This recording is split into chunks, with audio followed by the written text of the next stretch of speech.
홈팀 즈볼레 포메이션은 4-2-3-1이며 코스톤스는 전방에서 제공권과 포스트 플레이를 겸비했지만 활동 반경이 좁아 압박 강도에 쉽게 고립된다. 은바요는 측면에서 돌파와 스피드로 변화를 주려 하지만 크로스 정확도가 들쭉날쭉해 득점 완성도가 떨어진다. 오스팅은 이선에서 전진 패스를 시도하지만 압박 상황에서 볼 간수가 흔들리며 전개가 끊기는 장면이 자주 발생한다. 즈볼레는 홈에서도 안정적인 공격 루트를 만들어내는데 한계가 있고 전환 과정에서의 조직력이 약해 세컨드 볼 경합에서 밀릴 가능성이 높다. 특히 수비 라인이 압박을 받으면 간격 유지가 흔들리며 뒷공간이 쉽게 열리는 구조적 약점을 드러낸다.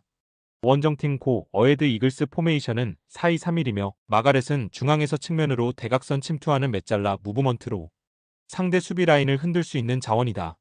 에드바르드센은 날카로운 슈팅과 공간 침투를 통해 박스 안에서 확실한 득점 루트를 만들어낸다.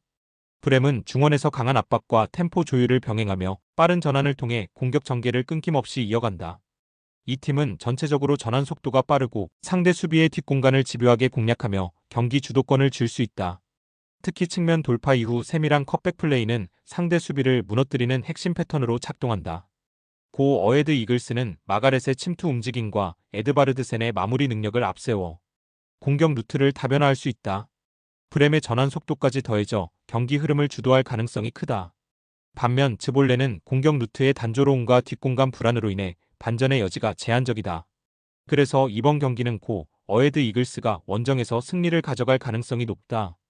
홈팀 아인트호벤 포메이션은 4-3-3이며 페리시치는 문전에서의 위치 선정과 날카로운 슈팅 감각을 바탕으로 언제든지 득점을 만들어낼 수 있는 자원이다. 그는 좁은 공간에서도 빠른 발질과 직선적인 움직임으로 상대 수비를 흔들며 전방 압박까지 적극적으로 가담한다. 루번 반 본멜은 전형적인 박스 투박스 미드필더로 짧은 원투 패스와 순간적인 전진 침투가 날카롭다. 특히 페리시치와의 콤팩트한 연계는 아약스 포백 뒷공간을 무너뜨릴 수 있는 핵심 무기다. 스아우터는 중원에서 템포를 조율하며 전진 패스를 공급하고 압박 상황에서도 탈압박 능력을 보여주며 공격 전환의 흐름을 지휘한다.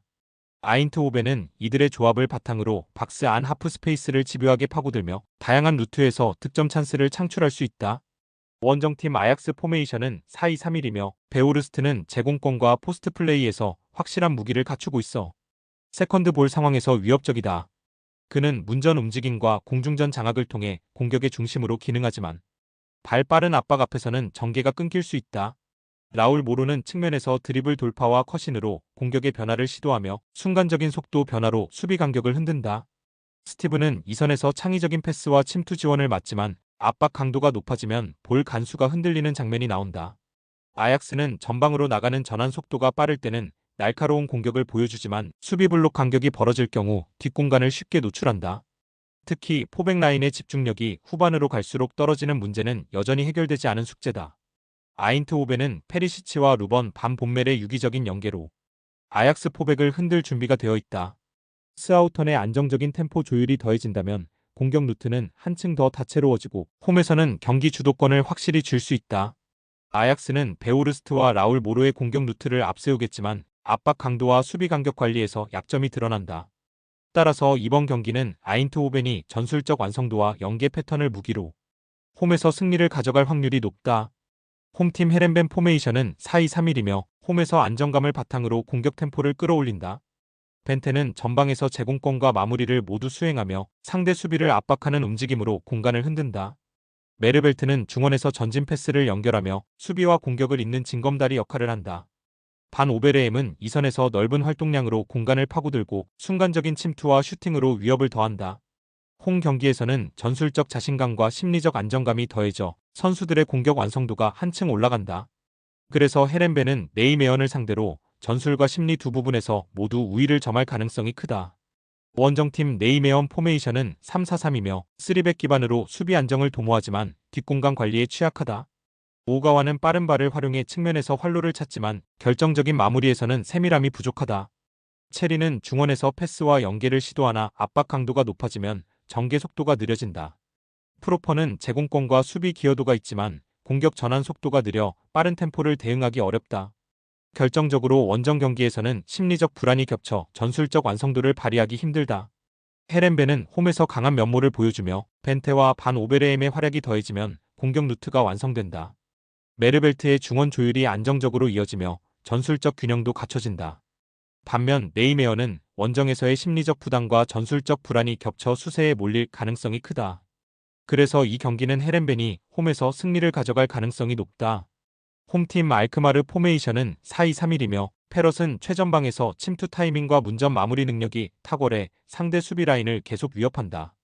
사디크는 폭발적인 스피드와 돌파력을 바탕으로 측면에서 하프 스페이스까지 파고들며 공격 루트의 다양성을 더한다. 미난스는 이선에서 정교한 킥 능력과 넓은 시야를 바탕으로 중원 템포를 조율하고 세트피스 상황에서도 날카로운 옵션을 제공한다. 알크마르는 이 세 명의 조합을 통해 빠른 템포 전환과 다채로운 공격 루트를 전개하며 홈 경기에서 높은 점유율과 공격 주도권을 확보할 수 있다. 특히 미드필드에서 볼 소유와 전환 능력이 안정적으로 이루어지면서 상대를 압박하는 시간이 길어질 가능성이 크다. 원정팀 페에노르트 포메이션은 4-2-3-1이며 우에다는 최전방에서 제공권과 문전 집중력으로 한 방을 노리는 타입이다. 사우어는 측면에서 스피드와 드리블 돌파를 통해 공격 활로를 열지만 마무리 단계에서 기복이 존재한다. 스타이는 변칙적인 중거리 슈팅과 박스 근처에서의 유연한 움직임으로 위협을 가하지만 일관성이 부족한 단점이 있다. 무엇보다 하지무사가 퇴장 징계로 결장하고 황인범까지 부상으로 이탈하면서 중원 싸움에서 주도권을 잃을 가능성이 높다. 결국 공격으로 가기 전 단계에서 템포 유지가 흔들리고 이는 곧 수비 부담 증가로 이어질 수 있다. 알크마르는 3명의 주축 공격 자원을 중심으로 전술적 밸런스를 안정적으로 유지하며 홈에서 흐름을 주도할 수 있다. 반면 페에노르트는 황인범의 부상과 하지무사 징계라는 이중 공백으로 인해 중원 싸움에서 크게 밀릴 수밖에 없다. 따라서 이번 경기는 알크마르가 홈에서 확실한 우위를 점하며 승리를 가져올 가능성이 높다. 홈팀 라치오 포메이션은 4-3-3이며 카스텔리아노스는 제공권과 연계 플레이에서 강점을 보여주지만 상대의 압박이 강해질 경우 볼 간수가 흔들릴 수 있다. 자카니는 측면에서 빠른 돌파와 컷신을 통해 공격의 활로를 열지만 마무리 단계에서 집중력 기복이 발생하는 경우가 잦다. 피사요 델레바시루는 중원에서 왕성한 활동량을 기반으로 압박과 전진 패스를 동시에 시도하지만 순간적인 압박 탈출에서 한계를 노출할 가능성이 있다. 라치오는 전체적으로 점유율을 유지하며 풀백의 공격 가담으로 폭을 넓히지만 전환 상황에서 수비 리커버리 속도가 떨어지며 뒷공간이 자주 열리는 약점이 있다. 원정팀 AS 로마 포메이션은 3-4-3이며 엘 샤라위는 민첩한 라인 브레이킹 무브먼트로 상대 수비 뒷공간을 파고드는 능력이 탁월하다. 퍼거스는 중원에서 템포 조율과 전진 패스를 통해 공격 전환의 리듬을 만든다. 마니코네는 피지컬을 앞세운 압박과 공수 전환 속도가 뛰어나며 상대 중원 장악을 위해 적극적인 움직임을 보여준다. AS 로마는 3백 기반의 탄탄한 수비 조직을 유지하면서도 순간적인 빠른 전환 플레이로 상대 약점을 집요하게 파고드는 전술적 색깔을 드러낸다. 특히 엘 샤라위의 침투와 퍼거슨의 연결 패턴은 라치오의 불안한 수비 전환을 흔들기 충분하다. AS 로마는 뒷공간 침투와 빠른 전환 플레이에서 확실한 무기를 보유하고 있다.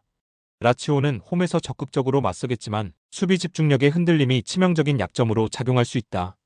엘 샤라위의 날카로운 움직임과 퍼거슨의 전개 능력이 경기 흐름을 바꿀 것이다. 그래서 이번 경기는 AS 로마가 상대의 약점을 집요하게 공략하며 승리를 챙길 가능성이 높다. 홈팀 토리노는 4-3-3 전형을 기반으로 하프 스페이스를 적극적으로 활용하며 측면과 중앙을 오가는 유연한 전술을 구사한다. 블라시치는 중원에서 전진 패스를 통해 순간적으로 템포를 끌어올리며 상대 압박 라인을 흔들어 공격 리듬을 만든다. 카사데이는 높은 활동량을 앞세워 미드필드 압박을 주도하고 상대 빌드업을 차단하며 전환 상황에서 팀의 활력을 불어넣는다. 지오반니 시메오네는 페널티 박스 안에서 타깃형 스트라이커로서 제공권과 마무리 능력을 동시에 보여주며 빌드업의 종착지 역할을 수행한다.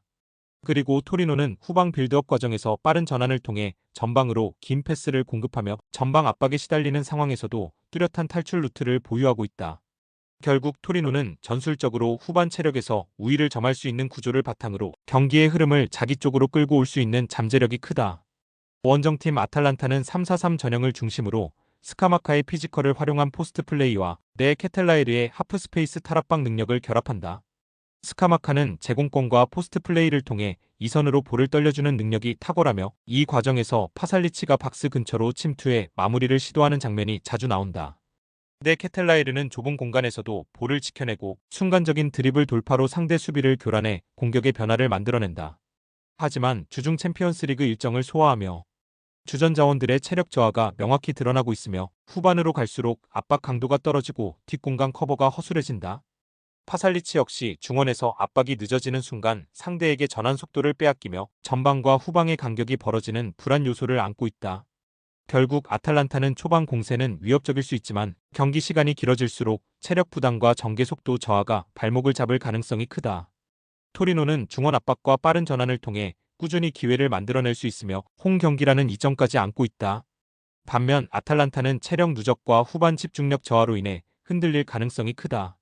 이 경기는 토리노가 경기 운영과 체력에서 우위를 점하며 승리를 확정지을 확률이 높다.